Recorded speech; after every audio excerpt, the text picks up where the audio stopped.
নমস্কার বন্ধুরা, আজ পরিষ্কার করছি সেটা আমি দেখাচ্ছি। প্রথমে এই চিংড়ি মাছের ডাঁটাগুলো এইভাবে কেটে দিচ্ছি। এটা আমি ছুরি দিয়ে করছি, এমনিও করা যাবে বটিতেও।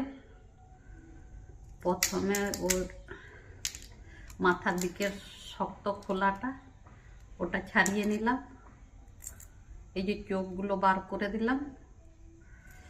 তারপরে ওই পিঠের শক্ত খোলাগুলো বার করে নিচ্ছি।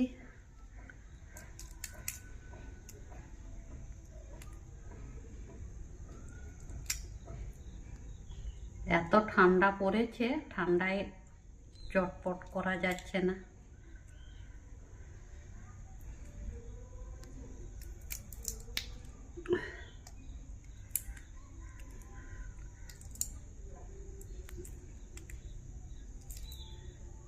এইভাবে পরিষ্কার করে নিচ্ছি সব চিংড়িগুলো। এবারে আমি পরিষ্কার করে রান্নার সময় দেখা হবে আবার, ঠিক আছে। 1 চামচ পোস্ত,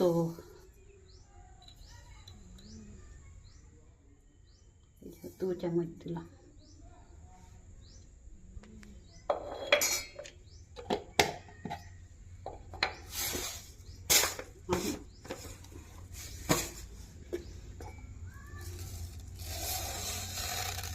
আর 1 চামচ সাদা সর্ষে।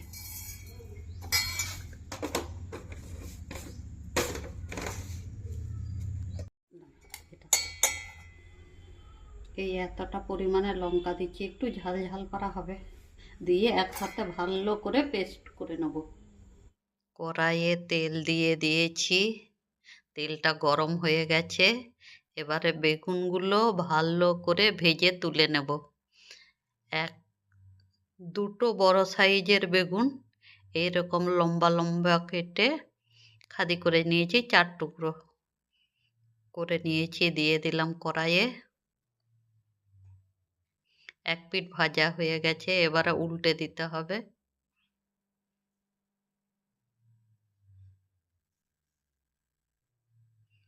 এই যে ওই রকম করে উল্টে নিচ্ছি।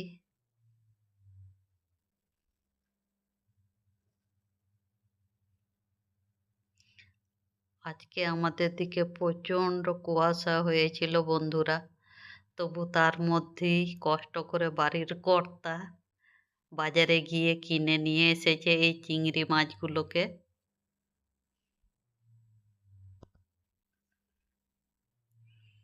ভাজা হয়ে গেছে বেগুনগুলো, দেখুন কত সুন্দর করে ভাজা হয়েছে। এবারে আমি তুলে রাখবো। ওই তেলের মধ্যেই দুটো ছোট সাইজের পেঁয়াজ, সেটা ভালো করে ভেজে নিলাম। তাতে একটা বড় সাইজের টমেটো টুকরো করে কেটে সেটাকেও ভালো করে ভেজে নেব। তার জন্য নাড়াচাড়া করছি। গ্যাসটাকে একটু কমিয়ে রেখেছি, নাহলে পেঁয়াজগুলো পুড়ে যাবে।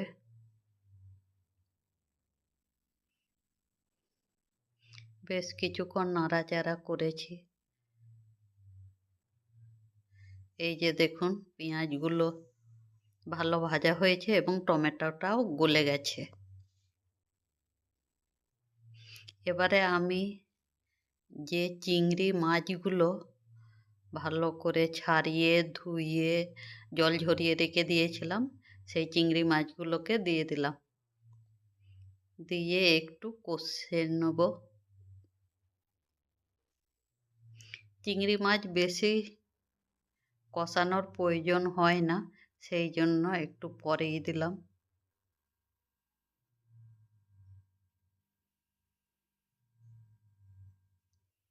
মাছগুলো মোটামুটি কষানো হয়ে গেছে। এবারে আমি মশলাটা দেব। এই দেখুন পরিমাণ মতো লবণ দিয়ে দিচ্ছি।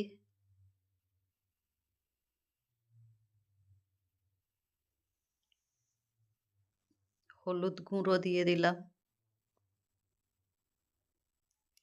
আর একটু লাল লঙ্কার গুঁড়ো দিচ্ছি।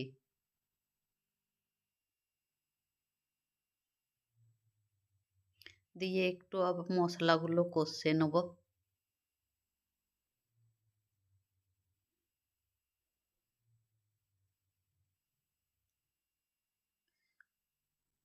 মশলাগুলো কষা হয়ে গেছে, এবারে আমি সেই মশলার পেস্টটা, সর্ষে আর পোস্ত, সেটা দিয়ে দিলাম, দিয়ে ভালো করে মিশিয়ে নেব।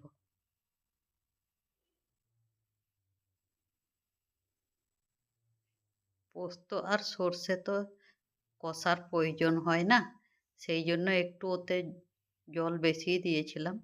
ওইভাবে মাছের মধ্যে ঢেলে দিলাম এবং ভালো করে নাড়িয়ে নিচ্ছি।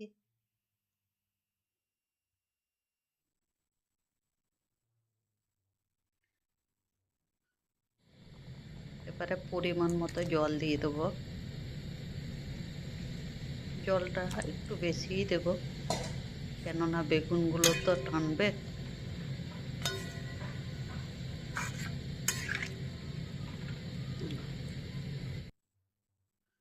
দেখুন এবারে ঝোলটা ফুটছে, আমি এখন বেগুনগুলো দিয়ে দিলাম, দিয়ে ভালো করে নাড়াচাড়া করে নেব, দিয়ে ঢাকা দিয়ে দেব, রান্নাটা হতে দেব।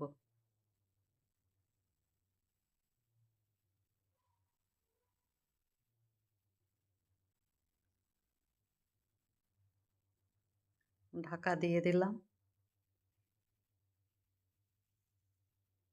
এই দেখুন ঝোলটা মরে গেছে, কত সুন্দর মাখা মাখা হয়েছে। এবারে আমি ধনেপাতা কুচি একটু দিয়ে দিলাম। দেখুন রান্নাটা কমপ্লিট।